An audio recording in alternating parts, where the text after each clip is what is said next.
Dans cette vidéo, je vais t'expliquer des A à Z l'un des trades que j'ai pris sur le marché qui m'a permis de gagner 3,4 R de profit.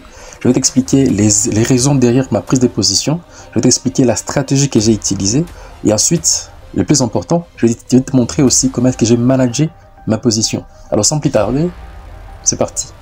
Alors, on doit savoir que cette trade, elle a été prise le 14 mai 2025. Alors, pour des raisons, voilà, la raison numéro 1 est qu'on était pendant ma session de trading, parce que quand je fais des trading, je trade de 9h à 13h, et j'arrive sur mes graphiques à 9h. Qu'est-ce que je regarde? Je regarde que trade validé la stratégie SDT. La stratégie SDT signifie la stratégie de suivi tendance. Alors, qu'est-ce qu'on avait pour la stratégie de suivi tendance? Quelles sont les règles, quelles sont les conditions derrière la stratégie de suivi de tendance? D'abord, il faut avoir une impulsion. Parce que pour suivre une tendance, il faut que la tendance puisse exister. C'est assez logique, j'ai quoi. Puis, on a une correction. La correction, moi, ce que j'ai aimé, c'est que, vous voyez, la ligne rouge, c'est ce qu'on appelle la Tenkan. La ligne bleue, c'est ce qu'on appelle la Kinjun. Et puis, l'écart entre les deux, c'est ce qu'on appelle un nuage. Je l'appelle le nuage KSTS. Elle est différente du nuage ici. On a les gros nuages d'Ichimoku ici, et on a ces nuages qu'on appelle les nuages KSTS. Et là, pour la stratégie de suivi de tendance, pour suivre une tendance, il faut qu'on puisse avoir une clôture minimum dans les nuages KSTS. Et on les regarde ici. Donc là, ici, on a une clôture. D'ailleurs, on a plusieurs, donc deux clôtures dans les nuages KSTS. Donc c'était la validation des règles globales de la stratégie SDT, la stratégie de suivi de tendance. Donc, une fois que ces règles de la stratégie était bien validée et qu'on était bel et bien dans une stratégie de suivi de tendance, qu'est-ce que j'ai fait? Je me suis donc reporté sur l'unité de temps inférieure. Parce que vous devez savoir que quand je trade, chaque position, chaque trade que je prends sur le marché suit un cheminement que j'appelle le cheminement SCP.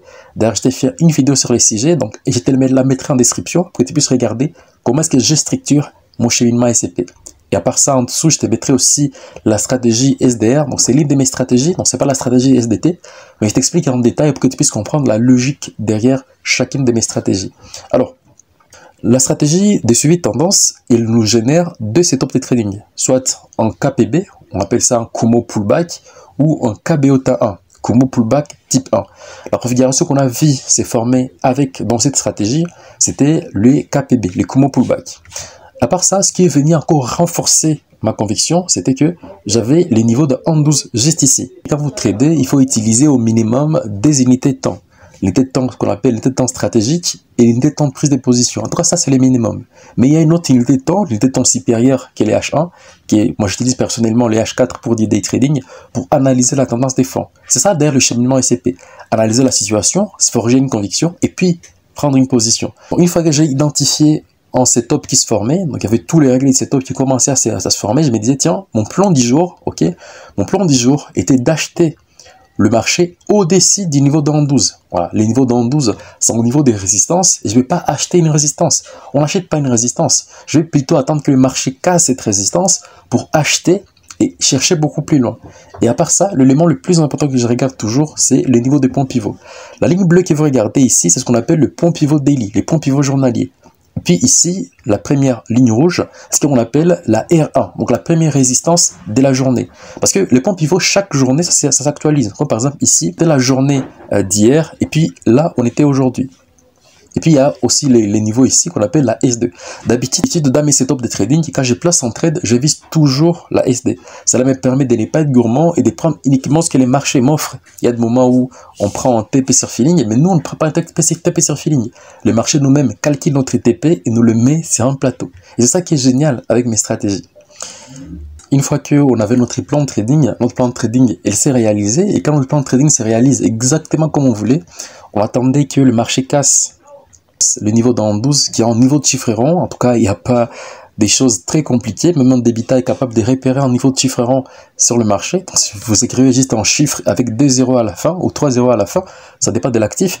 Et puis, on a donc cassé le marché par les hauts et regardez la bougie de clôture. La bougie de clôture, c'est une bougie qui est pleine. Donc, la taille de la mèche est inférieure et petite par rapport au corps de la bougie. Donc, on voit que les acheteurs entrent sur le marché, ils achètent la caissière de 12 et ça a donc renforcé notre conviction.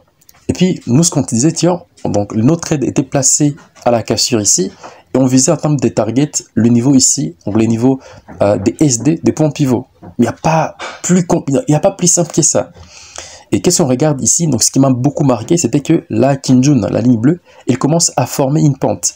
Quand on voit la Kijun qui commence à former une pente, cela veut dire que la dynamique moyen terme est en train de s'enclencher.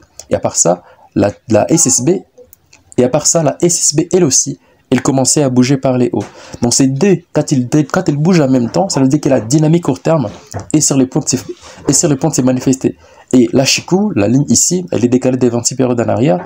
Donc si tu ne comprends pas comment utiliser l'indicateur Ishimoku, je te mettrai encore une fois les liens en description. Il y aura donc 3 vidéos en description. L'une qui va t'expliquer ma stratégie des sorties de range, l'autre qui va t'expliquer comment trader avec Ishimoku, et l'autre qui t'expliquera mon cheminement SCP, en tout cas pour compléter ton apprentissage avec mes différents outils et comprendre ces trades. Donc ce qu'on avait que en H1, si le marché pouvait monter, la Chikou aura ses premiers obstacles juste ici. Donc on aura nos premières résistances à ce niveau ici. Et là, regardez, ici le marché n'a aucun obstacle. Il peut monter fortement. Parce que vous devez savoir que les lignes de l'Ishimoku, que ce soit les Kumo, que ce soit la Tenkan, la Kijun, ils vont donc faire office des supports ou résistances au marché. Pour pas tout le temps, il y a des moments où ça va passer, il y a des moments où on va résister dessus. Le marché, c'est juste de l'estimation de probabilité. Notre trade a été placé juste là. Notre stop loss juste ici, donc derrière la Tenkan et la Kijun. Pourquoi? Parce que la Tenkan et la Kijun représentent, la Tenkan représente la dynamique du marché à court terme et la Kijun la dynamique des marchés à moyen terme. Donc ça veut dire que si les marchés baissaient et qu'ils venaient passer en dessous de la Kijun, qui représente la dynamique des marchés à moyen terme, on appelle ça la ligne du signal, on n'aura plus un signal acheteur, on n'aura plus une dynamique acheteur. Parce que nous, ce qu'on cherche à trader ici, c'est une impulsion de marché qui part chercher là-haut. Et on voit que le marché est au-dessus de la Tenkan et de la Kijun, donc la dynamique moyen terme et court terme. Le marché est au-dessus du Kumo. On va bien un bon rebond dans le Kumo, comme levé les setups de trading Kumo pullback. Donc il y a un bon rebond dans le Kumo. Donc toutes les règles des setups étaient bien cochées, toutes les cases étaient bien cochées. Et nous, ce qu'on cherchait, donc notre plan était réalisé et on a pris le trade. Donc si par exemple le marché partait à la baisse, on pourrait être fait stopper ici et on aurait perdu moins 1 R. Mais par contre, on avait potentiellement un multiple. Notamment, on a gagné 3.4 R sur ces trades. Alors, quelques minutes plus tard, on a vu les trades exploser à la hausse. Donc, la bougie qui s'est formée ici a clôturé là-haut. Et nous, ce qu'on fait dans nos différentes cadrages dynamiques, parce qu'on utilise aussi les cadrages dynamiques pour gérer nos positions, et qu'à chaque fois, quand les marchés montent, on suit la Kijun. Donc la Kijun, c'est la dynamique du marché, la dynamique moyen terme. Et on suit la Kijun. Donc moi, je n'entre pas dans une position et puis ça commence à monter, ça baisse, ça fait des oscillations. Donc moi, ce que je cherche à faire, c'est de monter mon stop loss, en fait, de sécuriser au maximum mes profits. Et notre stop loss dès ce niveau ici, elle était là des bases. On a donc fait monter à ce niveau ici. Et là, on n'avait plus que... Voilà, c'était moins de 0,5 R. Donc ça veut dire que si le marché s'est retourné à ce niveau-là, on aurait juste perdu sur cette opportunité moins 0,5 R. Ou d'ailleurs moins que 0,5 R. Alors, quelques minutes plus tard, le marché a explosé fortement. Donc on a vu une explosion du marché. Et là, ce qu'on a fait, on a encore une fois déplacé notre stop loss au niveau de la Kijun. Parce que la Kijun, c'est ce qu'on appelle la ligne des signaux. Donc pour moi, si le marché casse la Kijun dans les sens inverses, ça ne sert à rien de rester dans la position. Donc la dynamique moyen terme, la dynamique des marchés actuels n'est plus d'actualité. Et nous, ce qu'on a fait, c'est que on a donc déplacé notre stop loss à ce niveau ici. Ces cadrages, c'est ce qu'on appelle les cadrages dynamiques confort ou les cadrages dynamiques C, où même si les marchés se renversent, on ne va pas perdre d'argent. D'ailleurs, on va même gagner. Parce que depuis notre point d'entrée jusqu'ici, il y a un petit profit. Vous voyez?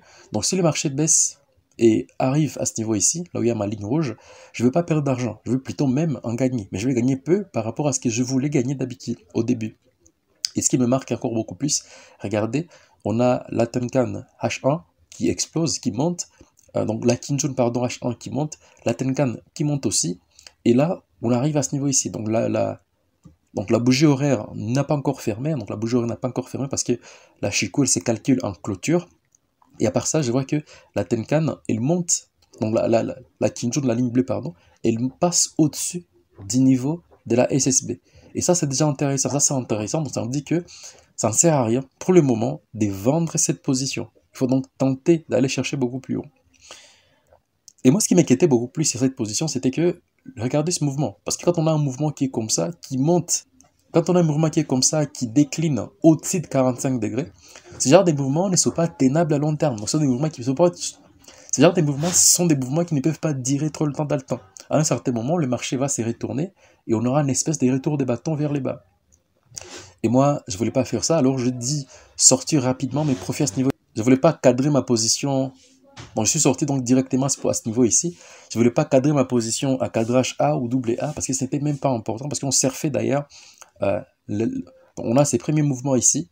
On a donc ces deuxièmes mouvements vus on a un deuxième lit, ces deuxième mouvement ici qu'on commence à surfer. On était à 11h18 heure locale. Hein, et on avait donc déplacé encore une fois notre stop loss à ce niveau ici. Donc on a cadré notre position, donc on a déjà sécurisé nos profits. Et les marchés étaient là. Ok, donc on avait donc ça à gagner et potentiellement ça à risquer. Parce que même les profits latents, c'est toujours des profits. Mais par contre, vu qu'on savait que les probabilités étaient très élevées que le marché part chercher ce niveau ici, et qu'elles étaient faibles pour qu'elles puissent aller chercher ce niveau ici, pour nous, ce ratio, ça ne cause aucun problème. D'ailleurs, dans notre plan de trading, c'est que on va donc garder notre stop loss à ce niveau ici. Pourquoi? Parce que nous, ce qu'on va faire, c'est qu'on va chercher à suivre notre plan. Un plan de trading qui est mécanique. La Kijun monte, on monte notre stop loss. C'est mécanique. Il n'y a pas à se poser de questions, il n'y a pas à se dire, tiens, les marchés commencent à monter, je vais clôturer 50% de mes profits. Moi, je ne fais pas ce genre de choses. Pour moi, si le marché baisse et que ça tape ma Kijun, alors je sors des positions. Si les marchés ne tapent pas ma Kijun, alors je garde ma position jusqu'à mon target. Enfin, vers 11h59, on a donc eu le marché qui a tapé notre target. Donc, on nous a fait clôturer notre trade autour de ces niveaux ici. Donc, les targets qu'on s'était fixés. Les targets, c'est pas magique. C'est les niveaux juste des SD, des points pivots. Donc, SD des points pivots. Si vous voulez, si les points pivots ne s'affichent pas sur votre MetaTrader, donc je vais mettre les liens de mon Telegram. Donc, vous pouvez m'écrire sur Telegram et je vous enverrai gratuitement le point pivot. Donc, l'outil point pivot, vous pouvez donc l'insérer sur votre outil MetaTrader pour prendre et gérer vos positions de façon efficace. Donc, les Ishimoku, vous l'avez sur MetaTrader chez toutes les plateformes de trading. Et puis, ce que vous n'avez pas peut-être chez MetaTrader, c'est le point pivot. Donc, écrivez-moi sur Telegram, les liens en description, et je vous enverrai directement, les liens pour télécharger l'outil point pivot. Alors, ce trade, à la fin, il m'a rapporté 2,4 heures de profit. Donc, je vous ai expliqué ici quelles étaient les raisons derrière, la stratégie que j'ai utilisée, et le plus important, je vais aussi enseigner comment manager votre trade. Pour nous, c'est pas très compliqué. Ce que nous on fait, qu'on suit la Kijun. Chaque fois que la Kijun monte, augmente, nous, on augmente aussi notre stop loss. On dépasse notre stop loss par les hauts pour sécuriser nos profits. Vous devez savoir qu'en trading, il y a 3 statistiques. La première, c'est que vous devez avoir raison plus souvent que vous n'allez avoir tort. C'est que le marché va varier. Il y a des moments où vous aurez plus d'opportunités, il y a des moments où vous allez faire n'importe quoi, mais il faut toujours chercher à avoir un taux de réussite qui dépasse les 50%. C'est la première statistique. Deuxième statistique, c'est que quand vous gagnez, il faut toujours gagner gros, et quand vous perdez, perdez peu. Par exemple, pour ces trades, je pourrais perdre uniquement 1 R, mais j'ai gagné potentiellement 3,4 R. Donc vous voyez, il faut toujours chercher ces genres de trades. Dernière statistique, c'est que quand votre trade commence à monter, vous devez couper rapidement vos pertes et vous devez laisser filer vos gains. C'est la troisième statistique. Et avec ça, vous aurez vous aurez des petites pertes, des gros gains, et à la fin, la somme sera votre rentabilité. Alors, je crois que la vidéo vous aura plu. Donc, si c'est le cas, mets un pouce bleu, abonne-toi à la chaîne si ce n'est pas encore fait.